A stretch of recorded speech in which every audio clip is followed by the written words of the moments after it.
ನಮಸ್ಕಾರ, ಶುಭೋದಯ. 2024 ವರ್ಷ ಫಲ ವಿಶೇಷ ಕಾರ್ಯಕ್ರಮಕ್ಕೆ ತಮಗೆಲ್ಲ ಆತ್ಮೀಯವಾದಂತಹ ಸ್ವಾಗತ. 2023 ಕಳೆದು 2024ನೇ ವರ್ಷಕ್ಕೆ ಕಾಲಿಟ್ಟಿದ್ದೀವಿ. ಇವತ್ತು ವರ್ಷದ ಮೊದಲ ದಿನ. ಇಡೀ ವರ್ಷ ಹೇಗಿರುತ್ತೆ ಎನ್ನುವಂತಹ ಕುತೂಹಲ ಖಂಡಿತವಾಗ್ಲೂ ಸಹಜವಾಗಿ ತಮ್ಮಲ್ಲಿರುತ್ತೆ. ಹಲವು ಪ್ರಶ್ನೆಗಳು ತಮ್ಮನ್ನ ಕಾಡ್ತಾ ಇರುತ್ತೆ. ಹಾಗಾಗಿ ಇಡೀ ವರ್ಷ ಹೇಗಿದೆ, 12 ರಾಶಿಗಳ ಫಲಾನುಫಲಗಳು ಯಾವ ರೀತಿಯಲ್ಲಿದೆ, ಅದರ ಜೊತೆಗೆ ನೇರವಾಗಿ ಕರೆ ಮಾಡಿ ತಾವು ಕೂಡ ತಮ್ಮ ಸಮಸ್ಯೆಗಳನ್ನ ಪ್ರಶ್ನೆಗಳನ್ನ ಕೇಳಬಹುದು. ಅದಕ್ಕೆ ಉತ್ತರವನ್ನು ಕೂಡ ನೀಡುತ್ತಾರೆ ಪ್ರಾಜ್ಞರಾದಂತಹ ಶ್ರೀಕಂಠ ಶಾಸ್ತ್ರಿಗಳು ನಮ್ಮ ಜೊತೆ ಇದ್ದಾರೆ. ಶಾಸ್ತ್ರಿಗಳೇ, ಕಾರ್ಯಕ್ರಮಕ್ಕೆ ಸ್ವಾಗತ. ತಮಗೆ ಹೊಸ ವರ್ಷದ ಹಾರ್ದಿಕ ಶುಭಾಶಯಗಳು. ನಮಸ್ಕಾರ. ತಮಗೂ ಈ ಕ್ರೈಸ್ತ ವರ್ಷ ಅಂತಕ್ಕಂಥದ್ದು ಎಲ್ಲವೂ ಪ್ರತಿ ದಿವಸವೂ ಹೊಸ ವರ್ಷವೇ, ಅಂತೂ ಹೊಸ ವರ್ಷ ಶುಭಾಶಯಗಳು. ಸಮಸ್ತ ಜನತೆಗೆ, ನಾಡಿನ ಜನತೆಗೆ ಕ್ರೈಸ್ತ ವರ್ಷ ಆರಂಭ ಹೊಸ ಉತ್ಸಾಹವನ್ನು ಕೊಡಲಿ ಅಂತ ಪ್ರಾರ್ಥಿಸ್ತೀನಿ. ಹೊಸ ವರ್ಷ ಬಂದಿದೆ, ವರ್ಷ ಹೇಗಿದೆ ಎನ್ನುವಂತಹ ಕುತೂಹಲ ಇರುತ್ತೆ. ಸಹಜವಾಗಿ ಜ್ಯೋತಿಷ್ಯ ಶಾಸ್ತ್ರವನ್ನು ನಾವು ಗಮನಿಸ್ತಾ ಹೋದಾಗ ಯುಗಾದಿಯ ನಂತರ ನಾವು ಮಾತನಾಡ್ತೀವಿ ಫಲಾನುಫಲಗಳ ಬಗ್ಗೆ. ಆದರೆ ರೂಢಿಯಲ್ಲಿರುವಂತಹ ಈ ವರ್ಷದ ಆರಂಭ ಈಗ 2024 ಬಂದಿರುವಂತಹ ಹಿನ್ನೆಲೆಯಲ್ಲಿ ಇಡೀ ವರ್ಷ ಹೇಗೆ ಸಾಗುತ್ತೆ, ಈ ಕುತೂಹಲ ಖಂಡಿತವಾಗ್ಲೂ ಪ್ರತಿಯೊಬ್ಬರೂ ಕಾಡ್ತಾ ಇರುತ್ತೆ. 12 ರಾಶಿಗಳು, ಆ ರಾಶಿಗಳಲ್ಲಿ ತನ್ನ ರಾಶಿಯಲ್ಲಿ ಏನಿದೆಯಪ್ಪ ಕಾಯ್ತಾ ಇದೆ ಅನ್ನೋದ್ರ ಬಗ್ಗೆ ಕುತೂಹಲ ಇರುತ್ತೆ. ಹಾಗಾಗಿ ಆರಂಭಿಸೋದೇ ನಾವು ಈ ವರ್ಷ ಹೇಗಿದೆ ಅಂತ ಅದನ್ನು ನೋಡೋದಾದ್ರೆ. ಖಂಡಿತ. ಶ್ರೀ ಗುರುಭ್ಯೋ ನಮಃ. ಹರಿ ಓಂ. ಸಾಮಾನ್ಯವಾಗಿ ಈ ಯುಗಾದಿಯಲ್ಲಿ ನಾವು ಹೊಸ ವರ್ಷದ ಅಂದರೆ ಹೊಸ ಫಲದ ಚಿಂತನೆಯನ್ನು ಮಾಡ್ತೀವಿ. ಯುಗಾದಿ ಹಬ್ಬದಲ್ಲಿ ಯಾರು ರಾಜ, ಯಾರು ಮಂತ್ರಿ, ಅಧಿನಾಯಕರು ಯಾರು, ಹೀಗೆ ಅವುಗಳ ಫಲವನ್ನು ನಾವು ಚಿಂತನೆ ಮಾಡ್ತಕ್ಕಂಥದ್ದು ನಮ್ಮ ಸಂಪ್ರದಾಯ, ನಮ್ಮ ಶಾಸ್ತ್ರ ಸೂಚಿಸಿರ್ತಕ್ಕಂಥ ಮಾರ್ಗದರ್ಶನ. ಅದನ್ನೇ ನಾವು ಪ್ರಧಾನವಾಗಿ ಪರಿಗಣಿಸೋದು. ಆದರೆ ಯುಗಾದಿಯವರೆಗೆ ನಮ್ಮ ಹಾದಿ ಹೇಗಿರುತ್ತೆ, ಉತ್ತರಾಯಣದಲ್ಲಿ ನಾವು ಈಗ 15ನೇ ತಾರೀಕು ಉತ್ತರಾಯಣಕ್ಕೆ ಪ್ರವೇಶ ಮಾಡ್ತೀವಿ. ಈಗಾಗಲೇ ಉತ್ತರದ ಆ ಕಡೆಗೆ ಸೂರ್ಯ ತಿರುಗಿಬಿಟ್ಟಿದ್ದಾನೆ. ಡಿಸೆಂಬರ್ 21, 22ಕ್ಕೆ ಆ ಒಂದು ಪ್ರಕ್ರಿಯೆ ನಡೆಯುತ್ತೆ. ಆದರೂ ನಾವು ಉತ್ತರಾಯಣದ ಕಡೆಗೆ ಈಗ ಅಧಿಕೃತವಾಗಿ ಚಾಲನೆ ಮಾಡೋದು ಜನವರಿ 15ನೇ ತಾರೀಕು. ಅಲ್ಲಿಂದ ನೋಡಿ ಗ್ರಹಗಳ ಒಂದಷ್ಟು ಬದಲಾವಣೆಗಳನ್ನು ಕಾಣ್ತಾ ಹೋಗ್ತೀವಿ. ಸೊ ಈ ದೃಷ್ಟಿಯಲ್ಲಿ, ಈ ಹಿನ್ನೆಲೆಯಲ್ಲಿ ಯುಗಾದಿಯವರೆಗೆ ಹೇಗಿರ್ತದೆ ನಮ್ಮ ಫಲ ಅನ್ನೋದನ್ನು ನಾವು ಈ ಸಂದರ್ಭದಲ್ಲಿ ತಿಳಿತಾ ಹೋಗೋಣ. ನಾವು 12 ರಾಶಿಗಳ ಫಲ ತಿಳಿತಾ ಹೋಗೋಣ. ನೋಡಿ, ಪ್ರಾರಂಭದಲ್ಲಿ ನಾವು ಈ ಜನವರಿ ಆ ತಿಂಗಳು ಹೇಗಿರ್ತದೆ ಒಂದು ಕೋಷ್ಟಕವನ್ನು ನೀವು ಗಮನಿಸಿ. ಜನವರಿ ತಿಂಗಳಲ್ಲಿ ಇರ್ತಕ್ಕಂತಹ ಲಕ್ಷಣ, ರಾಶಿಗಳ ಲಕ್ಷಣ ಇದು. ಗುರು ಯಥಾಸ್ಥಿತಿಯಲ್ಲಿ ಮೇಷರಾಶಿಯಲ್ಲಿ ಇರ್ತಕ್ಕಂಥ ನೋಡ್ತೀವಿ. ಕೇತು ರಾಹುಗಳ ಪರಿವರ್ತನೆ ಏನೂ ಇಲ್ಲ, ಶನೈಶ್ಚರ ಪರಿವರ್ತನೆ ಕೂಡ ಇಲ್ಲ. ಜನವರಿಯಲ್ಲಿ ರವಿ ಪರಿವರ್ತನೆ ನಾವು ಕಾಣ್ತೀವಿ. ನಾನು ಈಗಷ್ಟೇ ಹೇಳಿದ್ನಲ್ಲ, ಸಂಕ್ರಾಂತಿಯ ಸಂದರ್ಭದಲ್ಲಿ ರವಿ ಮಕರ ರಾಶಿಯನ್ನು ಪ್ರವೇಶ ಮಾಡ್ತಾನೆ. ಅದರ ಹೊರತಾಗಿ ಕುಜ ಬುಧ ಶುಕ್ರರ ಯುತಿ. ಹೀಗಿರುವಾಗ ಇದು ಜನವರಿ ತಿಂಗಳ ಒಂದು ಫಲ. ಇನ್ನು ನಾವು ಫೆಬ್ರವರಿಯನ್ನು ಗಮನಿಸೋಣ. ಫೆಬ್ರವರಿ ತಿಂಗಳಲ್ಲಿ ತಾವು ಕೋಷ್ಟಕವನ್ನು ಬದಲಾಯಿಸಬಹುದು. ಫೆಬ್ರವರಿಯಲ್ಲಿ ನೋಡಿ, ರವಿ ಯಥಾಪ್ರಕಾರ ಗುರು ಕೇತು ರಾಹು ಹಾಗೇ ಇದ್ದಾರೆ. ರವಿ ಮುಂದೆ ಮಕರ ರಾಶಿಯಲ್ಲಿದ್ದಂಥವನು ಮುಂದೆ ಹೋಗಿದ್ದಾನೆ, ಕುಂಭಕ್ಕೆ ಹೋಗಿದ್ದಾನೆ. ರವಿ ಬುಧ ಹಾಗೂ ಶನೈಶ್ಚರರು. ಕುಜ ಉಚ್ಚಸ್ಥಾನಕ್ಕೆ ಬಂದುಬಿಡ್ತಾನೆ ಫೆಬ್ರವರಿಯಲ್ಲಿ. ಕುಜ ಶುಕ್ರರ ಯುತಿಯನ್ನು ನಾವು ಕಾಣ್ತೀವಿ ಫೆಬ್ರವರಿ ತಿಂಗಳಲ್ಲಿ. ಇನ್ನು ಮಾರ್ಚ್ ತಿಂಗಳಲ್ಲಿ ಗಮನಿಸ್ಕೊಂಡ್ರೆ, ಮಾರ್ಚಲ್ಲಿ ಆ ಕೋಷ್ಟಕವನ್ನು ನೋಡೋಣ. ಯಥಾಸ್ಥಿತಿಯಲ್ಲೇ ಇರ್ತದೆ. ಗುರು ರಾಹು ಮತ್ತು ಕೇತು ಅದೇ ಸ್ಥಾನದಲ್ಲಿ ಇರ್ತಾರೆ. ಇಲ್ಲಿ ಸ್ವಲ್ಪ ತಪ್ಪಾಗಿದೆ, ಇರಲಿ. ಅಲ್ಲಿ ರವಿ ಮೀನರಾಶಿಗೆ ಹೋಗಿರ್ತಕ್ಕಂಥದ್ದು, ಕುಜ ಶುಕ್ರ ಶನೈಶ್ಚರರು ಕುಂಭರಾಶಿಯಲ್ಲಿ ಇರ್ತಕ್ಕಂಥದ್ದನ್ನು ನಾವು ನೋಡ್ತೀವಿ. ಇನ್ನು ನಂತರದ ಏಪ್ರಿಲ್ ತಿಂಗಳನ್ನು ಗಮನಿಸೋಣ. ಏಪ್ರಿಲ್ ತಿಂಗಳಲ್ಲಿ ಯಥಾ ಪ್ರಕಾರ ಗುರು ಅಲ್ಲೇ ಇರ್ತಕ್ಕಂಥದ್ದು ನೋಡ್ತೀವಿ, ಕೇತು ಗಮನಿಸ್ತಾ ಇದ್ದೀವಿ, ರವಿ ಶುಕ್ರರು ಅಲ್ಲೇ ಇರ್ತಾರೆ. ಇಲ್ಲಿ ಮೀನರಾಶಿಯಲ್ಲಿ ಇರ್ತಕ್ಕಂಥ ಶುಕ್ರನ ಪರಿವರ್ತನೆ ಕಾಣ್ತೀವಿ. ಇನ್ನು ಕುಜ ಶನಿಯರ ಯುತಿಯನ್ನು ನೋಡ್ತೀವಿ ಏಪ್ರಿಲ್ ತಿಂಗಳಲ್ಲಿ. ಇದು 4 ತಿಂಗಳಲ್ಲಿ ಗ್ರಹಗಳ ವ್ಯತ್ಯಾಸವನ್ನು ನಾವು ಗಮನಿಸ್ಕೊಂಡ್ರೆ ಯಾವ ರಾಶಿಗೆ ಹೆಚ್ಚಿನ ಬಲ ಇರ್ತದೆ ಅನ್ನೋದು ಒಂದು ಮನಸ್ಸಿಗೆ ಬರ್ತದೆ. ಈ ಕಾರಣದಿಂದಾಗಿ ಈ ಒಂದು ಕೋಷ್ಟಕವನ್ನು ನಮಗೆ ತೋರಿಸಿದ್ದಾಯಿತು. ಈಗ ನಾವು ಫಲಗಳನ್ನು ಗಮನಿಸ್ತಾ ಹೋಗೋಣ. ಮೇಷರಾಶಿಯವರಿಗೆ ಈ 4 ತಿಂಗಳು ಹೇಗಿರ್ತದಪ್ಪ ನೋಡಿ. ಮೇಷರಾಶಿಯವರಿಗೆ ವರ್ಷದ ಪ್ರಾರಂಭದಲ್ಲಿ ಉತ್ತಮ ಫಲವನ್ನು ಕಾಣಲಿಕ್ಕೆ ಅವಕಾಶ ಇದೆ. ಯಾಕೆಂದರೆ ದಿಗ್ಬಲ ಸ್ಥಾನದಲ್ಲಿರ್ತಕ್ಕಂಥ ರವಿ ಒಂದು ಕಡೆ ಆದರೆ, ಏಕಾದಶದಲ್ಲಿರ್ತಕ್ಕಂಥ ಶನೈಶ್ಚರನ ಬಲ ಒಂದು, ಮತ್ತು ಕುಜ ಸಾಕ್ಷಾತ್ ಜನ್ಮಾಧಿಪತಿ 9ನೇ ಮನೆಯಲ್ಲಿದ್ದಾಗ ನೃಪ ಸುಹೃತ್ ಅಂತ ಹೇಳ್ತಾರೆ. ಹೀಗಾಗಿ ರಾಜರ ಜೊತೆಗೆ, ಮಂತ್ರಿಗಳ ಜೊತೆಗೆ ಒಂದು ಒಡನಾಟ, ಸ್ನೇಹ ಬೆಳೀತಕ್ಕಂತಹ ಸಾಧ್ಯತೆಯನ್ನು ಗಮನಿಸ್ತೀವಿ. ಇನ್ನು ಲಗ್ನದ ಗುರು ಶೋಭಾವಾನ್ ಸುಕೃತಿ ಅಂತ ಹೇಳ್ತಾರೆ. ಹೀಗಾಗಿ ಲಗ್ನದ ಗುರುವಿನ ಬಲ ಮತ್ತು ಏಕಾದಶದ ಶನೈಶ್ಚರನ ಬಲ ಇದು ತುಂಬ ತುಂಬ ಉಪಯುಕ್ತವಾದ, ವಿಶಿಷ್ಟವಾದ ಶುಭ ಫಲಗಳನ್ನು ಕೊಡುತ್ತೆ ಮೇಷರಾಶಿಯವರಿಗೆ. ತುಂಬ ಹೆಚ್ಚಿನ ಒಳ್ಳೆಯ ಫಲಗಳನ್ನು ನೀವು ಜನವರಿಯಲ್ಲಿ ಕಾಣಬಹುದು. ಇನ್ನು ಫೆಬ್ರವರಿಯಲ್ಲಿ ಗಮನಿಸ್ಕೊಂಡ್ರೆ ನಾವು ಸ್ವಲ್ಪ ಏಕಾದಶ ಆ ಸ್ಥಾನಕ್ಕೆ ರವಿ ಬರ್ತಾನೆ. ಅದು ತುಂಬ ಬಹುಧನಾಯುಹು ಜನಪತಿ ಅಂತ ಹೇಳುತ್ತೆ. ಹೀಗಾಗಿ ಫೆಬ್ರವರಿ ತಿಂಗಳಲ್ಲಿ ನಿಮಗೆ ಹೆಚ್ಚಿನ ಆಡಳಿತ ಬಲ ಅಂತೀವಲ್ಲ ಅದು ಉಂಟಾಗ್ತಕ್ಕಂತಹ ಸಾಧ್ಯತೆ.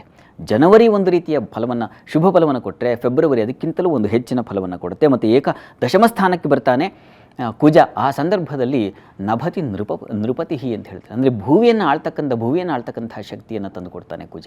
ಅಂತೂ ನಿಮಗೆ ಈ ಜನವರಿ ಹಾಗೂ ಫೆಬ್ರವರಿ ಮೇಷರಾಶಿಯವರಿಗೆ ಉತ್ಕೃಷ್ಟವಾದ ಫಲಗಳನ್ನು ಕೊಡ್ತಾ ಇದೆ. ನೀವು ಅಂದುಕೊಂಡಿದ್ದನ್ನು ಸಾಧಿಸಬಹುದು. ಯಾವುದಾದ್ರು ಹೊಸ ಕೆಲಸಗಳಿಗೆ ಕೈ ಹಾಕಿದ್ರೆ ಅದಕ್ಕೆ ವಿಶಿಷ್ಟವಾದ ಲಾಭ ಬರುತ್ತೆ ಅನ್ನೋದನ್ನು ಕಾಣಬಹುದು. ಇತ್ಯಾದಿ ಶುಭ ಫಲ ಇದೆ. ಇನ್ನು ಏಪ್ರಿಲ್ ತಿಂಗಳಲ್ಲಿ ಶುಕ್ರನ ಒಂದು ಉಚ್ಚಸ್ಥಾನ, ಧನಾಧಿಪತಿ ಉಚ್ಚಸ್ಥಾನಕ್ಕೆ ಬರ್ತಾನೆ. ಆಗ ಇನ್ವೆಸ್ಟ್ಮೆಂಟ್, ಒಳ್ಳೆಯ ರೀತಿಯಲ್ಲಿ ಒಳ್ಳೆಯ ಕೆಲಸಗಳಿಗೆ, ಒಳ್ಳೆಯ ಕಾರ್ಯಗಳಿಗೆ ಹಣ ವಿನಿಯೋಗ ಮಾಡ್ತಕ್ಕಂಥದ್ದು, ತನ್ಮೂಲಕ ಒಂದು ಲಾಭ ಗಳಿಕೆ ಮಾಡ್ತಕ್ಕಂಥ ಸಾಧ್ಯತೆ ಇದನ್ನೆಲ್ಲ ಕಾಣ್ತೀವಿ. ಇದರ ಜೊತೆಗೆ ರಾಹು ವೇದಲ್ಲಿದ್ದಾನೆ. ಹೀಗಾಗಿ ಕಣ್ಣಿನ ಬಾಧೆಗಳು ಬರಬಹುದು. ಸ್ವಲ್ಪ ಹುಷಾರಾಗಿರಿ ಆರೋಗ್ಯದ ಮಟ್ಟಿಗೆ. ಮತ್ತು ಅಲ್ಲಿ ವ್ಯಯಕರ ಅಂತ ಹೇಳಿದೆ.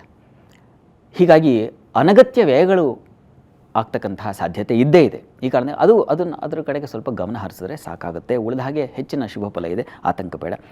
ಪರಿಹಾರಕ್ಕೆ ಏನಪ್ಪ ಮಾಡೋದು? ಈಗ ರಾಹುವಿನ ತೊಡಕಾಗ್ತಾ ಇದೆಯಲ್ಲ, ಈ ಕಾರಣದಿಂದ ರಾಹು ಕೇತುಗಳ ತೊಡಕು. ಕೇತು ತೊಂದರೆ ಇಲ್ಲ, 6ನೇ ಕೇತು ತೊಂದರೆ ಇಲ್ಲ, ರಾಹು ಪ್ರಧಾನವಾಗಿ. ಹೀಗಾಗಿ ನಾಗದೇವರಿಗೆ ಎಳನೀರಿನ ಅಭಿಷೇಕ ಮಾಡಿಸಿದ್ರೆ ಪರಿಹಾರವನ್ನು ಗಮನಿಸಬಹುದು. ತಾವು ನಾಗದೇವರಿಗೆ ಎಳನೀರಿನ ಅಭಿಷೇಕವನ್ನು ಮಾಡಿಸಿದ್ರೆ ಅದು ತುಂಬ ಉತ್ಕೃಷ್ಟವಾದ ಫಲವನ್ನು ಕೊಡುತ್ತೆ ಅಂತಕ್ಕಂಥದ್ದನ್ನು ನಾವು ಈ ಸಂದರ್ಭದಲ್ಲಿ ಗಮನಿಸಬಹುದು.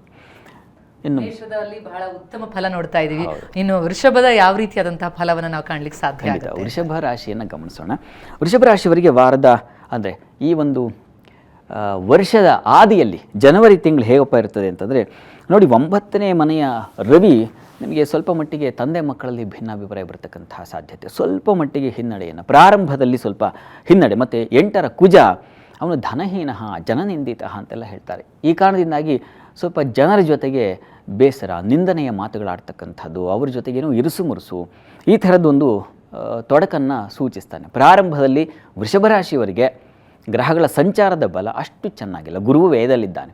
ನಿಮಗೆ ಒಂದೇ ಒಂದು ಬಲ ಏನಪ್ಪ ಅಂದರೆ ಶನೈಶ್ಚರ ಕರ್ಮಸ್ಥಾನದಲ್ಲಿ ಇರ್ತಕ್ಕಂಥದ್ದು. ಈ ಕಾರಣದಿಂದಾಗಿ ವೃತ್ತಿಯಲ್ಲಿ ಮಾತ್ರ ತೊಡಕಾಗದೆ, ಏನು 6ಕ್ಕೆ ಹತ್ತಲ್ಲ 3ಕ್ಕೆ ಇಳಿಯಲ್ಲ ಅಂತೀವಲ್ಲ, ಆ ರೀತಿಯಲ್ಲಿ ಒಂದು ಸಮಸ್ಥಿತಿಯಲ್ಲಿ ಸಾಗುತ್ತೆ. ಕೆಲಸ ಒಂದು ಅದು ಜೀವನ ಸ್ಥಾನ, ಅದೊಂದು ಚೆನ್ನಾಗಿದ್ದರೆ ಉಳಿದವನ್ನ ನಾವು ನಿಭಾಯಿಸಬಹುದು, ತಟ್ಕೊಳ್ಬಹುದು. ಹೀಗಾಗಿ ಆತಂಕ ಪಡಬೇಡಿ. ಇನ್ನು ಫೆಬ್ರವರಿ ತಿಂಗಳಲ್ಲಿ ನಿಮಗೆ ನೋಡಿ 10ನೇ ಮನೆಗೆ ರವಿ ಬರ್ತಾನೆ. ಇದು ತುಂಬ ಒಳ್ಳೆಯದು. ಕರ್ಮಸ್ಥಾನದಲ್ಲಿ ದಿಗ್ಬಲ ಸಹಿತನಾಗ್ತಾನೆ. ಈ ಕಾರಣದಿಂದಾಗಿ ಒಂದಷ್ಟು ಬಲ ಬರ್ತದೆ. ನೀವು ಒಂದು ಪ್ರಯಾಣವನ್ನು, ದೂರಯಾನ ಇಂಥದ್ದೆಲ್ಲ ಸಾಧ್ಯವಾಗುತ್ತೆ. ನೀವು ವಿದೇಶಕ್ಕೆ ಪ್ರಯಾಣ ಮಾಡಬೇಕು ಅಂತಿದ್ದರೆ ಅದು ಫೆಬ್ರವರಿ ತಿಂಗಳಲ್ಲಿ ಸಾಧ್ಯವಾಗುತ್ತೆ. ಮತ್ತು ಶನೈಶ್ಚರ ಸಹಜವಾಗಿ ಅವನು ಕರ್ಮಸ್ಥಾನ ಅಲ್ಲಿ ಏನು ಶಶಯೋಗದ ಫಲ, ಶಸ್ತ್ರ ಸರ್ವಜನೈಹಿ ಸಭೃತ್ಯ ಬಲವಾನ್ ಅಂತಕ್ಕಂಥದ್ದು ಆಡಳಿತಾತ್ಮಕ ಬಲ ಅಂತೀವಲ್ಲ, ಜನನಾಯಕರಿಗೆ ತುಂಬ ಚೆನ್ನಾಗಿರ್ತದೆ. ರಾಜಕಾರಣದಲ್ಲಿ ಸಕ್ರಿಯವಾಗಿ ಭಾಗಿಯಾಗಿರ್ತಕ್ಕಂಥವರಿಗೆ ತುಂಬ ಚೆನ್ನಾಗಿರ್ತಕ್ಕಂಥದ್ದನ್ನು ನಾವು ಕಾಣ್ತೀವಿ. ಇನ್ನು ಕುಜ ಫೆಬ್ರವರಿ ತಿಂಗಳಲ್ಲಿ ನಿಮಗೆ 9ನೇ ಮನೆಗೆ ಬರ್ತಾನೆ. ಆಗ ನೋಡಿ ನೃಪ ಸುಹೃತ್ ಅಂತ ಒಳ್ಳೆಯ ಬಲವನ್ನು, ಒಳ್ಳೆಯ ದೊಡ್ಡವರ ಸಂಘ ಅಂತೀವಲ್ಲ, ನಾನು ಏನೋ ಕೆಲಸ ಆಗಬೇಕಾಯ್ತು, ಇಷ್ಟು ದಿವಸ ಒದ್ದಾಡ್ತಾ ಇದ್ದೆ, ಈಗ ಉತ್ತಮರ ಸಂಘ ಆಯಿತು, ಒಂದು ಹಿರಿಯರ ಕಾಂಟ್ಯಾಕ್ಟ್ ಬೆಳೀತು ಅಂತೀವಲ್ಲ, ಆ ರೀತಿಯಲ್ಲಿ ನಿಮಗೆ ಸಹಾಯ ಆಗ್ತಕ್ಕಂಥದ್ದು ಫೆಬ್ರವರಿಯಲ್ಲಿ. ಜನವರಿ ನಿಮಗೆ ಸ್ವಲ್ಪ ತೊಡಕಾಗಿದೆ. ಫೆಬ್ರವರಿ ಸ್ವಲ್ಪ ಮಟ್ಟಿಗೆ ಗರಿಗೆ ಎದರುತ್ತೆ. ಇನ್ನು ಮಾರ್ಚ್ ವೇಳೆಗೆ ಕುಜ ಶನಿಯರ ಯುತಿಯನ್ನು ನಾವು ಕಾಣ್ತೀವಿ 10ನೇ ಮನೆಯಲ್ಲಿ. ಹೀಗಾಗಿ ಸ್ವಲ್ಪ ವಾದಿ ಜಡಮತಿ ಅಂತೆಲ್ಲ ಹೇಳುತ್ತೆ.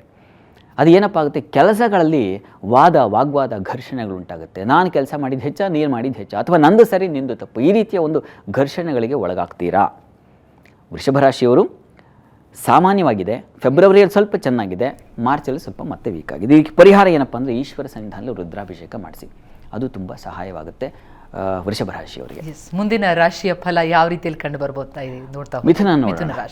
ಮಿಥುನ ರಾಶಿಯವರಿಗೆ ನೋಡಿ, ಅಂದರೆ ನಾವು ವರ್ಷದ ಆದಿಯಲ್ಲಿ ಗಮನಿಸ್ಕೊಂಡ್ರೆ 10ರ ಕುಜ ಶನೈಶ್ಚರ, ಇದು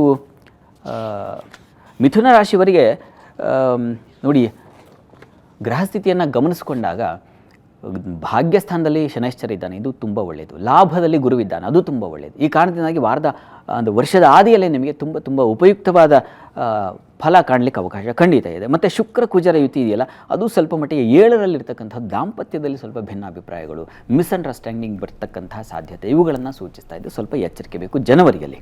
ಆದರೆ ಏಕಾದಶದ ಗುರುವಿನಿಂದ ವಿಶೇಷವಾದ ಲಾಭ. ವ್ಯಾಪಾರಿಗಳಿಗಂತೂ ಅದರಲ್ಲೂ ಸಿಹಿ ಪದಾರ್ಥದ ವ್ಯಾಪಾರಿಗಳು ಅಂತೀವಲ್ಲ, ಈ ಕಾಂಡಿಮೆಂಟ್ಸ್ ಆಗಿರಬಹುದು ಅಥವಾ ಸ್ವೀಟ್ ಸ್ಟಾಲ್ ಆಗಿರಬಹುದು, ಬೇಕರಿ, ಹೋಟೆಲ್ ಉದ್ಯಮ, ಇವರಿಗೆಲ್ಲ ತುಂಬ ಚೆನ್ನಾಗಿದೆ, ಲಾಭದಾಯಕವಾಗಿದೆ ಜನವರಿಯಲ್ಲಿ. ಇನ್ನು ಫೆಬ್ರವರಿಯಲ್ಲಿ ಶನೈಶ್ಚರ, ಅಲ್ಲಿ ರವಿ ಶನಿ ಇಬ್ಬರೂ ಕೂಡ್ತಾರೆ. ಈ ಕಾರಣದಿಂದಾಗಿ ಸ್ವಲ್ಪ ಮಟ್ಟಿಗೆ ತಂದೆ ಮಕ್ಕಳಲ್ಲಿ ಭಿನ್ನಾಭಿಪ್ರಾಯ ಬರತಕ್ಕಂತಹ ಸಾಧ್ಯತೆ ಮಿಥುನ ರಾಶಿಯವರಿಗೆ ಫೆಬ್ರವರಿಯಲ್ಲಿ. ಮಾರ್ಚಲ್ಲಿ ಶುಕ್ರನ ತುಂಬ ಉಚ್ಛ್ರಾಯ ಸ್ಥಿತಿಯನ್ನು ಕಾಣ್ತೀವಿ. ಆ ವೇಳೆಗೆ ನಿಮಗೆ ಕೃಷಿಗಳಲ್ಲಿ ಮತ್ತು ಹಾಲು ಹೈನು ವ್ಯಾಪಾರ, ವಸ್ತ್ರ ವ್ಯಾಪಾರ, ಕಲಾವಿದರಿಗೆ ಇವರಿಗೆ ತುಂಬ ಉಚ್ಛ್ರಾಯ ಸ್ಥಿತಿಗೆ ತಲುಪತಕ್ಕಂತಹ ಸಾಧ್ಯತೆ ಇದೆ. ನೋಡಿ, ಜನವರಿ ಹಾಗೂ ಫೆಬ್ರವರಿ 2 ತಿಂಗಳು ನಿಮಗೆ ಸ್ವಲ್ಪ ಡಲ್ಲಾಗಿರುತ್ತದೆ.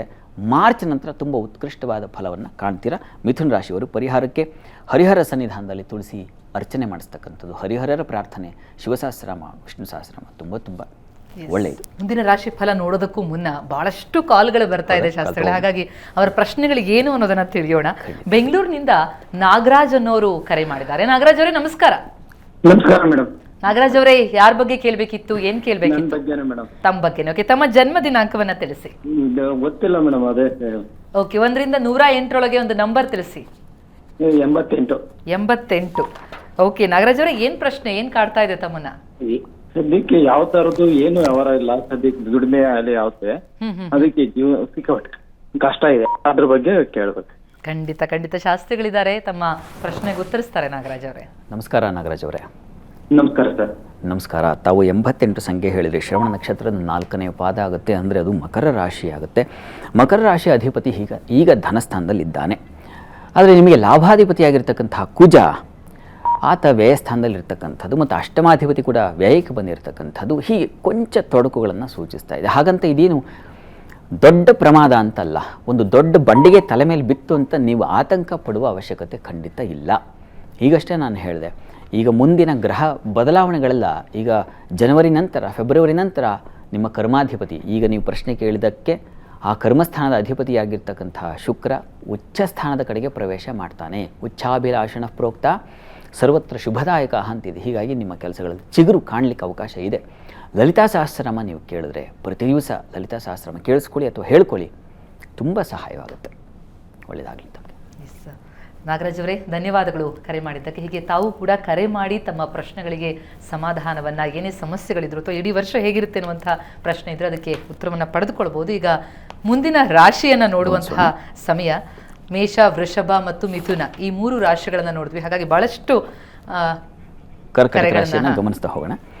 ಕರ್ಕಟಕ ರಾಶಿಯವರಿಗೆ ನೋಡಿ, ಈ ವರ್ಷದ ಆದಿ ಹೇಗಿರ್ತದಪ್ಪ ಜನವರಿ ಅಂತಂದರೆ 10ನೇ ಮನೆಯಲ್ಲಿರ್ತಕ್ಕಂತಹ ಗುರು ಆತ ತುಂಬ ಚೆನ್ನಾಗಿದ್ದಾನೆ.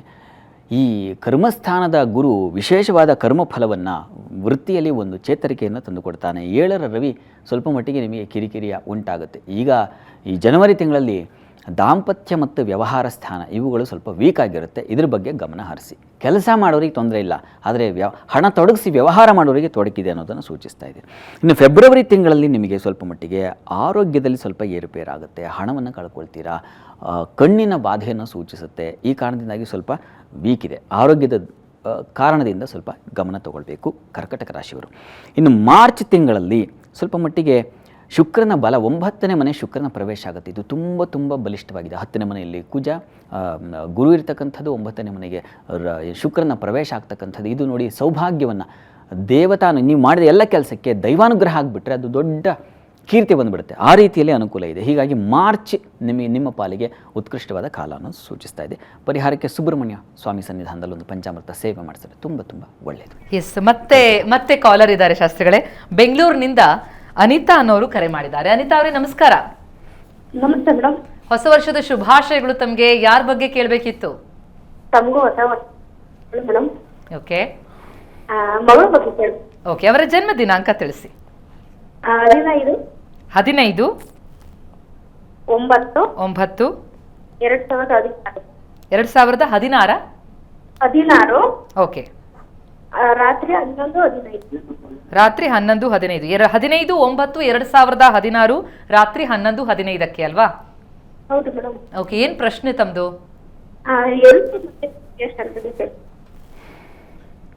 ಏನ್ ಪ್ರಶ್ನೆ ಇನ್ನೊಮ್ಮೆ ಕೇಳಿ. ಹೆಲ್ತ್ ಅನ್ಸುತ್ತೆ, ಹೆಲ್ತ್, ಆರೋಗ್ಯ ಅಲ್ವಾ?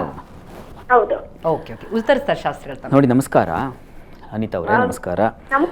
ಹೊಸ ವರ್ಷ ತಮಗೂ ಶುಭಾಶಯಗಳು. ಶುಭವಾಗಲಿ, ಈ ದಾರಿ ಸುಗಮವಾಗಿರಲಿ, ತಮಗೆ ಚೆನ್ನಾಗಾಗಲಿ.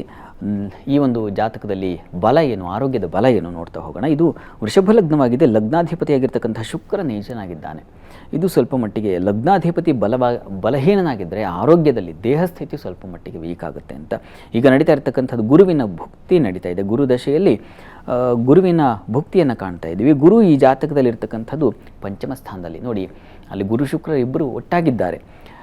ಅಷ್ಟಮಾಧಿಪತಿ ಅವನು. ಈ ಕಾರಣದಿಂದಾಗಿ ನೋಡಿ ಸ್ವಲ್ಪ ಕಡಲೆ ಹಾಗೂ ಅವರೆ, ಇದು ಮಗು ಎಷ್ಟು ತೂಕ ಇದೆಯೋ ಅಷ್ಟು ತೂಕವನ್ನು ಈ ಎರಡು ಧಾನ್ಯಗಳನ್ನು ಅಷ್ಟು ಸಮ ಪ್ರಮಾಣ ಮಾಡಿ ನೀವೊಂದು ಅಮ್ಮನವರ ಸನ್ನಿಧಾನಕ್ಕೆ ನೀವು ದಾನ ಮಾಡಿದ್ರೆ, ಮಗು ಎಷ್ಟು ತೂಕ ಇದೆಯೋ ಅಷ್ಟು ತೂಕ ಕಡಲೆ ಹಾಗೂ ಅವರೆ ಇವೆರಡನ್ನು ಸೇರಿಸಿ ಅಷ್ಟು ತೂಕ ಆಗಬೇಕು. ಮಗು ಎಷ್ಟು ತೂಕ ಇದೆಯೋ ಅಷ್ಟು ತೂಕ ಆಗಬೇಕು. ಅದನ್ನು ನೀವು ಅಮ್ಮನವರ ಸನ್ನಿಧಾನಕ್ಕೆ ಕೊಟ್ಟು ತುಂಬ ಉಪಕಾರಿಯಾಗುತ್ತೆ, ಆರೋಗ್ಯದಲ್ಲಿ ಚೇತರಿಕೆ ಆಗುತ್ತೆ. ಮಾಡಿ, ಒಳ್ಳೆಯದಾಗಲಿ.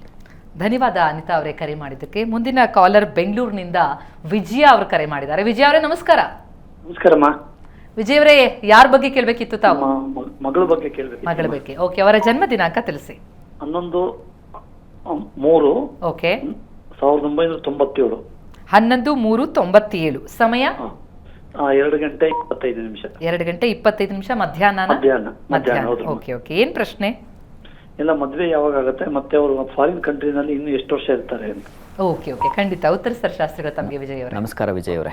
ನಮಸ್ಕಾರ ಸರ್. ನಮಸ್ಕಾರ. ವಿವಾಹ ಭಾಗ್ಯ ಯಾವಾಗಿದೆ ಅಂತ ತಮ್ಮ ಪ್ರಶ್ನೆ ಅಲ್ವಾ? ಹೌದು, ಅವರು ಜೊತೆಗೆ ಇವಾಗ ಆಸ್ಟ್ರೇಲಿಯಾದಲ್ಲಿ ಇದ್ದಾರೆ. ಅವ್ರು ಇನ್ನು ಎಷ್ಟು ವರ್ಷ ಅಲ್ಲೇ ಇರ್ತಾರೆ ಅಂತ. ನೋಡಿ ಇದು ನೋಡಿ, ಈಗ ಇವರಿಗೆ ಶುಕ್ರನ ದಶೆಯಲ್ಲಿ ಬುಧನ ಒಂದು ಭುಕ್ತಿ ನಡೀತಾ ಇದೆ.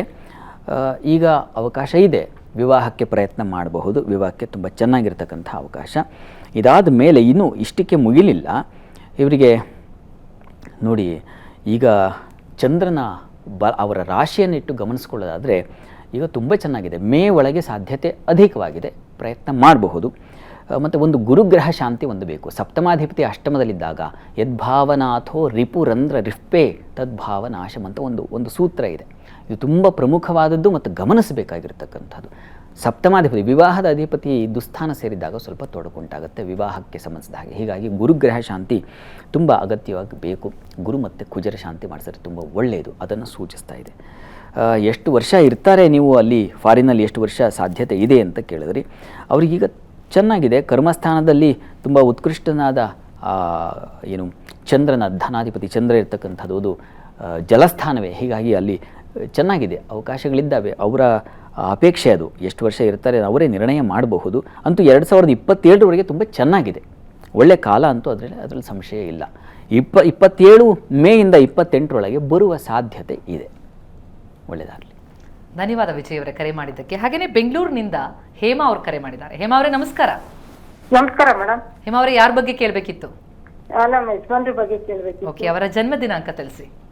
27/9/1972 ಮೇಡಮ್. 27/9/72. ಸಮಯ ಬೆಳಗಿನ ಜಾವ 6:35. 6:35 ಬೆಳಗ್ಗೆ. ಓಕೆ, ಏನ್ ಪ್ರಶ್ನೆ? ಹೌದು, ಹಣಕಾಸಿನ ಸಮಸ್ಯೆ ಮೇಡಮ್. ಹಣಕಾಸಿನ ಸಮಸ್ಯೆ. ಸರಿ, ಉತ್ತರ ಸರ್ ಶಾಸ್ತ್ರಿಗಳು. ನಮಸ್ಕಾರ ಹೇಮಾ ಅವರೇ. ನಮಸ್ಕಾರ ಗುರುಜಿ. ನಮ್ಮ ಮನೆಯವರು ಬೇರೆ ಬಿಸ್ನೆಸ್ ಮಾಡ್ತಿದ್ರು, ಹಣ ಕೊಟ್ಬಿಟ್ಟು ಸಿಗಾಕೊಂಡಿದ್ದಾರೆ. ಎಲ್ಲ ಎವಿಡೆನ್ಸ್ ನಮ್ಮ ಹತ್ರ ಇದ್ರು, ನಮ್ಗೆ ಏನು ದುಡ್ಡು ಬರ್ತಿಲ್ಲ. ಸುಮಾರು ವರ್ಷದಿಂದ ಹೆಂಗಾಡ್ತಿದ್ದಾರೆ ಗುರುಜಿ. ಯಾವಾಗ ಸರಿ ಹೋಗುತ್ತೆ ಅನ್ನೋ ತಮ್ಮ ಪ್ರಶ್ನೆ ಅಲ್ವಾ? ಈಗ ನೋಡಿ, ಅವರಿಗೆ ಸಮಯ ಈಗ ಅವರಿಗೆ ಗುರುದಶೆಯಲ್ಲಿ ಕುಜನ ಭುಕ್ತಿ ನಡೀತಾ ಇದೆ. ಕುಜ ಈಗ ಗೋಚಾರದಲ್ಲಿ ಸ್ವಲ್ಪ ಮಟ್ಟಿಗೆ ಬಲ ಕೊಡ್ತಾನೆ. ಫೆಬ್ರವರಿ ತಿಂಗಳಲ್ಲಿ ನಿಮಗೆ ಹೆಚ್ಚಿನ ಅನುಕೂಲ ಆಗುತ್ತೆ ಅನ್ನೋದನ್ನು ಸೂಚಿಸ್ತಾ ಇದೆ. ಹೀಗಾಗಿ ನೀವೊಂದು ಸುಬ್ರಹ್ಮಣ್ಯ ಪ್ರಾರ್ಥನೆ, ಸಾಧ್ಯವಾದರೆ ಸುಬ್ರಹ್ಮಣ್ಯ ಸನ್ನಿಧಾನಕ್ಕೆ ಪ್ರತಿ ಮಂಗಳವಾರ ಸುಬ್ರಹ್ಮಣ್ಯ ಸನ್ನಿಧಾನಕ್ಕೆ ಒಂದು ಪಂಚಾಮೃತ ಸೇವೆ ಮಾಡಿಸಿ. ತುಂಬ ಸಹಾಯವಾಗುತ್ತೆ. ಈ ಶತ್ರು ಮರ್ದನ ಮತ್ತು ವಿಜಯಕ್ಕೆ ನೋಡಿ, ಚಂಡಿ ಪಾರಾಯಣ ತುಂಬ ಫಲಕಾರಿ. ಸಾಧ್ಯವಾದರೆ ತಾವೊಂದು ಚಂಡಿಕಾ ಪಾರಾಯಣ ಮಾಡಿಸಿ, ಅದು ನಿಮಗೆ ಜಯವನ್ನು ತಂದುಕೊಡುತ್ತೆ. ಸಂಶಯ ಬೇಡ, ಫೆಬ್ರವರಿಯಲ್ಲಿ ನಿಮಗೆ ಹೆಚ್ಚಿನ ಬಲ ಇದೆ, ಅನುಕೂಲ ಆಗುತ್ತೆ ಇವರಿಗೆ. ಒಳ್ಳೆಯದಾಗಲಿ. ಧನ್ಯವಾದ ಹೇಮಾ ಅವರೇ ಕರೆ ಮಾಡಿದ್ದಕ್ಕೆ. ಹಾಗೆ ಬೆಂಗಳೂರಿನಿಂದ ಪ್ರಿಯಾಂಕಾ ಅವರು ಕಾಲ್ ಮಾಡಿದ್ದಾರೆ. ಪ್ರಿಯಾಂಕಾ ಅವರೇ ನಮಸ್ಕಾರ. ಹೊಸ ವರ್ಷದ ಹಾರ್ದಿಕ ಶುಭಾಶಯ ತಮಗೆ. ನಮಸ್ಕಾರ ಮ್ಯಾಮ್. ಹೊಸ ವರ್ಷ ಆರ್ಥಿಕ ಶುಭಾಶಯಗಳು. ಹೊಸ ವರ್ಷದಲ್ಲಿ ಯಾರ ಬಗ್ಗೆ ಏನ್ ಪ್ರಶ್ನೆ ಕೇಳಬೇಕು ಅನ್ಕೊಂಡಿದ್ದೀರಿ? ನನ್ನ ಬಗ್ಗೆನೇ ಕೇಳಬೇಕಾಯ್ತು. ಹೈಯರ್ ಎಜುಕೇಶನ್ ಮಾಡೋಣ ಅಂತ ಇದ್ದೀನಿ. ಓಕೆ, ತಮ್ಮ ಜನ್ಮ ದಿನಾಂಕ ತಿಳಿಸಿ. 16/10/2001. 16/10/2001 ಅಲ್ವಾ? ಹೌದು. ಸಮಯ 4:55. 4:55 ಬೆಳಗ್ಗೆನಾ? ಇಲ್ಲ, ಸಂಜೆ. ಸಂಜೆ 4:55 ಸಂಜೆ. ಓಕೆ, ಮುಂದಿನ ವಿದ್ಯಾಭ್ಯಾಸದ ಕುರಿತಾಗಿ ತಮ್ಮ ಪ್ರಶ್ನೆ ಅಲ್ವಾ, ಉತ್ತರಿಸ್ತಾರೆ ಶಾಸ್ತ್ರಿಗಳು ತಮಗೆ. ನಮಸ್ಕಾರ ಪ್ರಿಯಾಂಕಾ ಅವರೇ. ನಮಸ್ಕಾರ. ಹೊಸ ವರ್ಷದ ಆರ್ಥಿಕ ಶುಭಾಶಯಗಳು. ಧನ್ಯವಾದ. ತಮಗೂ ಕೂಡ ಶುಭಾಶಯ. ಹೊಸ ಹಾದಿ ಹೊಸ ರೀತಿಯಲ್ಲಿರಲಿ, ಹೊಸ ವಿದ್ಯೆಗೆ ಅವಕಾಶವಾಗಲಿ ಅಂತ ಪ್ರಾರ್ಥಿಸ್ತೀನಿ. ಏನು ವಿಚಾರವಾಗಿ ಏನು ಮಾಡ್ತಾ ಇದ್ದೀರಾ? ಏನು ನಿಮಗೆ ನೋಡಿ, ನಿಮಗೆ ಜಾತಕದಲ್ಲಿ ಬುಧ ತುಂಬ ಚೆನ್ನಾಗಿದ್ದಾನೆ. ಬುಧ ಲಿಪಿ ಗಣಿತಾದಿ ಕಾವ್ಯ ಶಿಲ್ಪೈಹಿ ಅಂತ ಹೇಳುತ್ತೆ. ಲಿಪಿ, ಗಣಿತ, ಲಿಪಿಶಾಸ್ತ್ರ, ಗಣಿತಶಾಸ್ತ್ರ, ಕಾವ್ಯಶಾಸ್ತ್ರ ಇವೆಲ್ಲ ನಮಗೆ ಪಟುತ್ವ ಬರಬೇಕು. ಅದರಲ್ಲಿ ನಾವು ಜೀನಿಯಸ್ ಆಗಬೇಕು ಅಂತಂದರೆ ಬುಧನ ಅನುಗ್ರಹ ಚೆನ್ನಾಗಿರಬೇಕು. ನಿಮಗೆ ಬುಧ ತುಂಬ ಚೆನ್ನಾಗಿದ್ದಾನೆ. ಭದ್ರಯೋಗ, ಭೂಪೋ ಭದ್ರಕಯೋಗಿ ಅಂತ ವಿದ್ವಜ್ಜನ ಶ್ಲಾಘಿತು ಅಂತೆಲ್ಲ ಹೇಳುತ್ತೆ. ಹೀಗಾಗಿ ವಿದ್ವಾಂಸರೆಲ್ಲ ಪ್ರಶಂಸನೆ ಮಾಡ್ತಕ್ಕಂಥ ಒಂದು ಉತ್ಕೃಷ್ಟವಾದ ಒಂದು ಲಕ್ಷಣ ಜಾತಕದಲ್ಲಿ, ಆ ಯೋಗ ನಿಮ್ಮ ಜಾತಕದಲ್ಲಿ ಇದೆ. ತುಂಬ ಚೆನ್ನಾಗಿದೆ, ನೀವು ಮಾಡಬಹುದು, ನೀವು ಮುಂದುವರಿಸಿ, ತುಂಬ ಚೆನ್ನಾಗಿದೆ. ಈಗಂತೂ ಕಾಲ 2026ರಿಂದ ಇನ್ನೂ ಉತ್ಕೃಷ್ಟವಾಗಿದೆ, ಇನ್ನೂ ಉತ್ಕೃಷ್ಟವಾಗಿರ್ತೀರ, ಚೆನ್ನಾಗಿರುತ್ತೆ. ತಾವು ಹೈ ಸ್ಟಡೀಸ್ ಮಾಡಿ, ಒಳ್ಳೆಯದಾಗಲಿ ತಮಗೆ. ಧನ್ಯವಾದ ಪ್ರಿಯಾಂಕಾ ಅವರೇ ಕರೆ ಮಾಡಿದ್ದಕ್ಕೆ. ಹಾಗೆಯೇ ಬೆಂಗಳೂರಿನಿಂದ ಶಾಂತ ಅವರು ಕರೆ ಮಾಡಿದ್ದಾರೆ. ಶಾಂತ ಅವರೇ ನಮಸ್ಕಾರ. ನಮಸ್ಕಾರ. ಹೊಸ ವರ್ಷದ ಶುಭಾಶಯ. ಹೊಸ ವರ್ಷಕ್ಕೆ ಏನು ಪ್ರಶ್ನೆ ಇಟ್ಕೊಂಡು ಬಂದಿದ್ದೀರಿ? ಯಾರ ಬಗ್ಗೆ ಕೇಳಬೇಕು? ನಮ್ಮ ಮಗಳ ಬಗ್ಗೆ ಕೇಳಬೇಕಿತ್ತು. ಓಕೆ, ಅವರ ಜನ್ಮ ದಿನಾಂಕ ತಿಳಿಸಿ. 9/3/1997. 9/3/97. ಸಮಯ ಬೆಳಗ್ಗೆ 3:42. 3:42. 9ನೇ ತಾರೀಕಿನ ಬೆಳಗಿನ ಜಾವ ಅಲ್ವಾ? ಹೌದು. ಓಕೆ ಓಕೆ, ಏನ್ ಪ್ರಶ್ನೆ? ಮದುವೆ ಬಗ್ಗೆ ಕೇಳಬೇಕಿತ್ತು. ಓಕೆ, ಖಂಡಿತ ಉತ್ತರಿಸ್ತಾರೆ ಶಾಸ್ತ್ರಿಗಳು. ನಮಸ್ಕಾರ ಶಾಂತ ಅವರೇ. ನಮಸ್ಕಾರ ಗುರು. ನಮಸ್ಕಾರ. ಈ ವರ್ಷನಾದರೂ ಮದುವೆ ಆಗುತ್ತಾ ಇಲ್ವಾ ಅಂತ ಯೋಚನೆ ಮಾಡ್ತಾ ಇದ್ದೀರಾ ಅನ್ಸುತ್ತೆ ಪಾಪ, ಅಲ್ವಾ? ನೋಡಿ, ಈಗ ಗುರು ಮೇ ನಂತರದಲ್ಲಿ ಗುರುವಿಗೆ ಸ್ವಲ್ಪ ಮಟ್ಟಿಗೆ ಈಗ ತೃತೀಯದಲ್ಲಿದ್ದಾನೆ. ಹೀಗಾಗಿ ಸ್ವಲ್ಪ ಏನು ಹುಡುಕಿದ್ರೂ ಸಿಗಲ್ಲ, ಈ ಥರದ ನಿರಾಶೆಯ ಫಲ ಸೂಚಿಸುತ್ತೆ. ಈಗ ಅವರಿಗೆ ನಡೀತಾ ಇರತಕ್ಕಂಥ ಕಾಲವು ಹಾಗೇ ಇದೆ. ರಾಹುವಿನ ಭುಕ್ತಿ, ಶನಿದಶೆಯಲ್ಲಿ ರಾಹುವಿನ ಭುಕ್ತಿ ನಡೀತಾ ಇದೆ. ಈ ಕಾರಣದಿಂದಾಗಿ ಸ್ವಲ್ಪ ಮಟ್ಟಿಗೆ ಹಿನ್ನಡೆ ಸೂಚಿಸ್ತಾ ಇದೆ. ಮತ್ತು ಸಪ್ತಮಾಧಿಪತಿ ತುಂಬ ಬಲಹೀನ, ಚಂದ್ರ ರವಿ ಯುಕ್ತನಾಗಿದ್ದಾನೆ. ಈ ಕಾರಣದಿಂದಾಗಿ ಸ್ವಲ್ಪ ವಿವಾಹಕ್ಕೆ ಪ್ರತಿಬಂಧಕಗಳು ಅಂತ ಶಾಸ್ತ್ರ ಹೇಳುತ್ತೆ, ಜಾತಕ ಸೂಚಿಸ್ತಾ ಇದೆ. ಒಂದು ಗುರು ಮತ್ತು ಚಂದ್ರ 2 ಗ್ರಹಗಳ ಶಾಂತಿ ಮಾಡಿಸಿದ್ರೆ ತುಂಬ ಒಳ್ಳೆಯದು. ಅದು ವಿವಾಹದ ಹಾದಿಯನ್ನು ಸುಲಭ ಮಾಡುತ್ತೆ. ಮೇ ನಂತರದಲ್ಲಿ ಅವಕಾಶ ಇದೆ, ಪ್ರಯತ್ನ ಮಾಡಿ, ಒಳ್ಳೆಯದಾಗುತ್ತೆ. ಈ 2024 ನಿಮ್ಮ ಪಾಲಿಗೆ, ನಿಮ್ಮ ಮಗಳ ಪಾಲಿಗೆ ಶುಭವಾಗಲಿ, ಮಂಗಳವಾಗಲಿ, ಒಳ್ಳೆಯದಾಗಲಿ. ಥ್ಯಾಂಕ್ ಯು ಶಾಂತ ಅವರೇ ಕರೆ ಮಾಡಿದ್ದಕ್ಕೆ. ಹಾಗೆಯೇ ದಾವಣಗೆರೆಯಿಂದ ರಸೂಲ್ ಅವರು ಕರೆ ಮಾಡಿದ್ದಾರೆ. ರಸೂಲ್ ಅವರೇ ನಮಸ್ತೆ. ನಮಸ್ತೆ ಮೇಡಮ್. ನಮಸ್ತೆ. ಹೊಸ ವರ್ಷದ ಶುಭಾಶಯ ತಮಗೆ. ಯಾರ ಬಗ್ಗೆ ಪ್ರಶ್ನೆ? ನಮ್ಮ ಮಕ್ಕಳ ಬಗ್ಗೆ ಕೇಳಕ್ ಮೇಡಮ್ ಅವರ ಬಹಳ ಸ್ವಲ್ಪ ಆರೋಗ್ಯ ಸರಿ ಇರಲ್ಲ. ಓಕೆ, ಅವರ ಜನ್ಮ ದಿನಾಂಕ ತಿಳಿಸಿ. ಇದು ದೊಡ್ಡ ಒಂದು ಮೇಡಮ್ ಅವರ 26/1/2013 ಮೇಡಮ್ ಅವರ. 26/1/2013.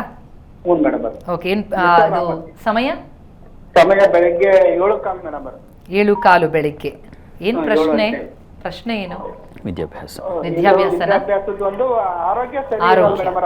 ಅವಾಗ ಯಾಕೋ ಈ ವರ್ಷದಿಂದ ಅಷ್ಟು ಇದಾಗಿದೆ. ಮುಂಚೆ ಎಲ್ಲ ತೆಪ್ಪಿದ್ದ, ಈಗ ಅಷ್ಟು ಸಮಸ್ಯೆ ಇದೆ. ಖಂಡಿತ ಉತ್ತರಿಸ್ತಾರೆ ಶಾಸ್ತ್ರಿಗಳು. ರಸೂಲ್ ಅವರೇ ನಮಸ್ಕಾರ. ನಮಸ್ತೆ ಸರ್. ನಮಸ್ಕಾರ. ಆರೋಗ್ಯ ಹೇಗಿದೆ ಅದು ನೋಡ್ಬಿಡೋಣ. ಯಾಕೆಂದರೆ ಆರೋಗ್ಯ ಇದ್ದರೆ ಶರೀರ ಮಾಧ್ಯಮ ಖಲು ಧರ್ಮ ಸಾಧನಂ ಅಂತ ಒಂದು ಮಾತಿದೆ. ಆರೋಗ್ಯ ಚೆನ್ನಾಗಿದ್ದರೆ ಓದಲಿಕ್ಕೆ ಮನಸ್ಸು ಬರುತ್ತೆ, ಏನಾದರೂ ಚಟುವಟಿಕೆ ಮಾಡಲಿಕ್ಕೆ ಅವಕಾಶ ಆಗುತ್ತೆ. ಹೀಗಾಗಿ ನೋಡೋಣ. ಶನಿ ದಶೆಯಲ್ಲಿ ಈಗ ಇವರಿಗೆ ಕೇತುವಿನ ಭಕ್ತಿ ನಡೀತಾ ಇದೆ. 2024 ಜೂನ್ವರೆಗೆ ಕೇತುವಿನ ಒಂದು ಕಾಲ ನಡೀತಾ ಇದೆ. ಇದು ಸ್ವಲ್ಪ ಮಟ್ಟಿಗೆ ಕೇತು, ರಾಹು, ಶನಿಶ್ಚಿರ ಇವರೆಲ್ಲ ಸ್ವಲ್ಪ ತಾಮಸ ಗ್ರಹಗಳು, ಸ್ವಲ್ಪ ಮಟ್ಟಿಗೆ ಆರೋಗ್ಯವನ್ನು ಹಾಳು ಮಾಡ್ತಕ್ಕಂಥ ಸಾಧ್ಯತೆ. ನೋಡಿ, ಹತ್ತಿರದಲ್ಲಿ ಯಾವುದಾದ್ರು ಗೊತ್ತಿಲ್ಲ, ತಾವು ನಂಬಿಕೆಯಿಂದ ಈ ಕಾಲ್ ಮಾಡಿದ್ದೀರಾ. ನಾನು ಹಾಗಾಗಿ ಇಂಥದ್ದು ಈ ಒಂದು ಏನು ಸಾಧನ ಆಧಾರವನ್ನು ಇಟ್ಕೊಂಡು ನಾನು ಪರಿಹಾರ ಹೇಳಬೇಕು ತಮಗೆ. ಹತ್ತಿರದಲ್ಲಿ ಯಾವುದಾದ್ರು ಗಣಪತಿ ಸನ್ನಿಧಾನ ಇದ್ದರೆ ಗಣಪತಿಗೆ ನೋಡಿ ಅಲ್ಲಿ ರುದ್ರಾಭಿಷೇಕ ಮಾಡಿಸಿ ಆ ತೀರ್ಥ ಸ್ವಲ್ಪ ಸೇವನೆ ಮಾಡಿದ್ರೆ ತುಂಬ ನಿರಾಳವಾಗುತ್ತೆ. ಅವನು ಹೃಷ್ಟದೇವ ಅಂತ ಗಣಪತಿ. ಆರೋಗ್ಯಕ್ಕೆ ಆತ ಮೂಲಾಧಾರ ಚಕ್ರ ಪ್ರಕಟ ಮಾಡುವನೇ ಅವನು. ಹೀಗಾಗಿ ನಮ್ಮ ಶರೀರ ಶಕ್ತಿ ಗಣಪತಿ ಸನ್ನಿಧಾನದಲ್ಲಿ ಅಭಿಷೇಕ ಮಾಡಿಸಿ ಪ್ರತಿ ಮಂಗಳವಾರ ಮಾಡಿಸಿದ್ರೆ ತುಂಬ ಒಳ್ಳೆಯದು. ಹೀಗೆ ಒಂದು 21 ಮಂಗಳವಾರ ತುಂಬ ಫಲಪ್ರದವಾಗುತ್ತೆ ಮಾಡಿಸಿ. ಅಭ್ಯಾಸಕ್ಕೂ ಎಲ್ಲ ಅನುಕೂಲಕರವಾಗಿದೆ. ಗಣಪತಿಯ ಆರಾಧನೆ ಅವರ ವಿದ್ಯಾಭ್ಯಾಸವನ್ನು ಸರಿಪಡಿಸಿಬಿಡುತ್ತೆ. ಇದೊಂದು ಮಾಡಿ, ಒಳ್ಳೆಯದಾಗಲಿ. ಧನ್ಯವಾದ ರಸೂಲ್ ಅವರೇ ಕರೆ ಮಾಡಿದ್ದಕ್ಕೆ. ಹಾಗೆಯೇ ಕೋಲಾರದಿಂದ ಚಂದ್ರಪ್ಪ ಅವರು ಕರೆ ಮಾಡಿದ್ದಾರೆ. ಚಂದ್ರಪ್ಪ ಅವರೇ ನಮಸ್ತೆ. ನಮಸ್ತೆ ಮೇಡಮ್. ಚಂದ್ರಪ್ಪ ಅವರೇ ಯಾರ ಬಗ್ಗೆ ಕೇಳಬೇಕಿತ್ತು? ಮೇಡಮ್ ನಮ್ಮ ಬಗ್ಗೆನೇ ಕೇಳಬೇಕಿತ್ತು. ತಮ್ಮ ಬಗ್ಗೆನೇ. ಓಕೆ, ತಮ್ಮ ಜನ್ಮ ದಿನಾಂಕ ತಿಳಿಸಿ. 21/11/1976 ಮೇಡಮ್. 1976, 21/11/76. ಸಮಯ 9:45 ಮೇಡಮ್ ಬೆಳಗ್ಗೆ. 9:45 ಬೆಳಿಗ್ಗೆ. ಏನ್ ಪ್ರಶ್ನೆ? ಹೊಸ ವರ್ಷಕ್ಕೆ ಏನ್ ಪ್ರಶ್ನೆ ಇಟ್ಟು ಬಂದಿದ್ದೀರಿ? ಹಾ ಮೇಡಮ್, ಈ ವರ್ಷ ಹೆಂಗಿರುತ್ತೆ ನಮ್ಮ ಭವಿಷ್ಯ ಅಂತ ಮೇಡಮ್. ಚಂದ್ರಪ್ಪ ಅವರೇ ನಮಸ್ಕಾರ. ನಮಸ್ತೆ ಗುರುಜಿ. ಹೇಗಿರುತ್ತೆ 2024, 23 ಕಳೆದೇ ಹೋಯ್ತು, 24 ಆದ್ರೂ ಹೇಗಿರುತ್ತಪ್ಪ ಅಂತ ಯೋಚನೆ ನಿಮಗೆ ಅಲ್ವಾ? ಹೌದು ಗುರುಜಿ. ಈಗ ತಮಗೆ ನೋಡಿ ಶನೈಶ್ಚರನ ಭುಕ್ತಿ ನಡೀತಾ ಇದೆ. ನಮಗೆ 2024, 25 ಇನ್ಯಾವ ತಿಂಗಳು, ಜನವರಿನೋ ಫೆಬ್ರವರಿನೋ ಇವು ಮುಖ್ಯ ಆಗೋದಿಲ್ಲ. ಈ ಜಾತಕವನ್ನು ಪರಿಶೀಲಿಸಿದಾಗ ವಸ್ತುತಃ ನಮಗೆ ಈ ಕಾಲದಲ್ಲಿ ಯಾವ ಗ್ರಹ ನಡೀತಾ ಇದೆಯಪ್ಪ, ಯಾವ ಗ್ರಹದ ಕಾಲದಲ್ಲಿ ನಾವಿದ್ದೀವಿ, ಅದು ಬಹಳ ಮುಖ್ಯವಾಗುತ್ತೆ. ಹೀಗಾಗಿ ನಾವು ಶನೈಶ್ಚರನ ಭುಕ್ತಿಯಲ್ಲಿದ್ದೀರಾ. ಶನೈಶ್ಚರ ನಿಮ್ಮ ಜಾತಕದಲ್ಲಿ ಅಷ್ಟಮ ಸ್ಥಾನದಲ್ಲಿದ್ದಾನೆ. ಅಷ್ಟಮ ಅಂದರೆ ಅದೊಂದು ನಷ್ಟ, ಹೆಚ್ಚಿನ ತೊಂದರೆಗಳನ್ನು ಉಂಟು ಮಾಡ್ತಕ್ಕಂಥ ಸ್ಥಾನ ಅದು. ಹೀಗಾಗಿ ತಪ್ಪದೆ ನೀವು 2023, 2024 ಅದು ಮುಗಿಯುವವರೆಗೆ ಪ್ರತಿ ಶನಿವಾರ ಶನೈಶ್ಚರ ಸನ್ನಿಧಾನಕ್ಕೆ ಹೋಗಿ ಅಲ್ಲಿ ತಾವು ರುದ್ರಾಭಿಷೇಕವನ್ನು ಮಾಡಿಸಿ, ತೈಲ ಎಳ್ಳೆಣ್ಣೆ ಇರ್ತಿಯಲ್ಲ, ಆ ಎಳ್ಳೆಣ್ಣೆಯಿಂದ ಸ್ವಲ್ಪ ದೀಪವನ್ನು ಹಚ್ಚಿದ್ರೆ ತುಂಬ ಸಹಾಯವಾಗುತ್ತೆ. ಕಷ್ಟದಿಂದ ಹೊರಗೆ ಬರ್ತೀರಾ, ಕತ್ತಲಿನಿಂದ ಹೊರಗೆ ಬರ್ತೀರಾ. ಕಷ್ಟ ಅನ್ನೋದೇ ಕತ್ತಲು, ಅದರಿಂದ ಹೊರಗೆ ಬರಬೇಕು ನಾವು. ಹೀಗಾಗಿ ಶನೈಶ್ಚರನ ಪ್ರಾರ್ಥನೆ ತುಂಬ ಸಹಾಯವಾಗುತ್ತೆ. ಪ್ರತಿ ಶನಿವಾರ ತಪ್ಪದೇ ಮಾಡಿ. 23 ಶನಿವಾರ ಹೇಳಿದೆ. ಶನೈಶ್ಚರನ ಆರಾಧನೆ ಸಂಪೂರ್ಣವಾಗೋದು ಯಾವಾಗ ಅಂದರೆ 23 ಶನಿವಾರ ಕಳೆದ ಮೇಲೆ. ಅಲ್ಲಿವರೆಗೆ ಪ್ರತಿ ಶನಿವಾರ ತಾವು ಮಾಡಿದರೆ ನೋಡಿ, ಆಮೇಲೆ ನೀವು ಕಾಲ್ ಮಾಡಿ ನನಗೆ ಮತ್ತೆ. ಒಳ್ಳೆಯದಾಗಲಿ.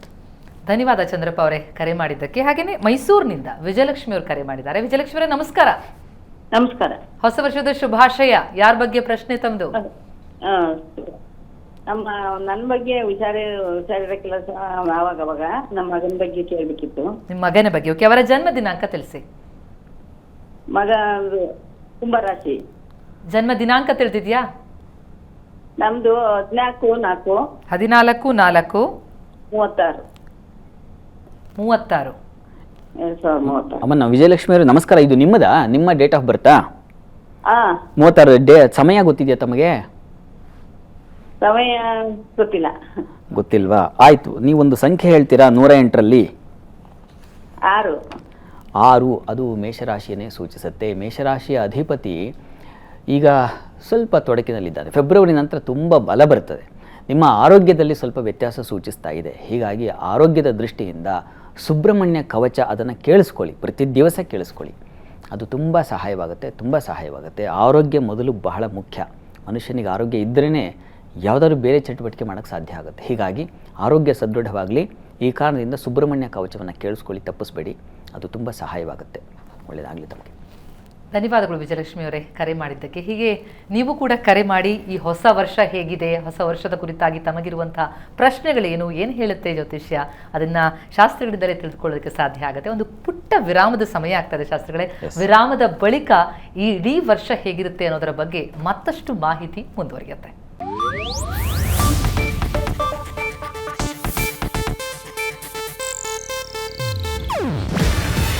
ಇದು ಏಷ್ಯಾನೆಟ್ ನ್ಯೂಸ್ ನೆಟ್ವರ್ಕ್ ಪ್ರಸ್ತುತಿ. ನೀವು ನೋಡ್ತಿದ್ದೀರಾ ಏಷ್ಯಾನೆಟ್ ಸುವರ್ಣ ನ್ಯೂಸ್.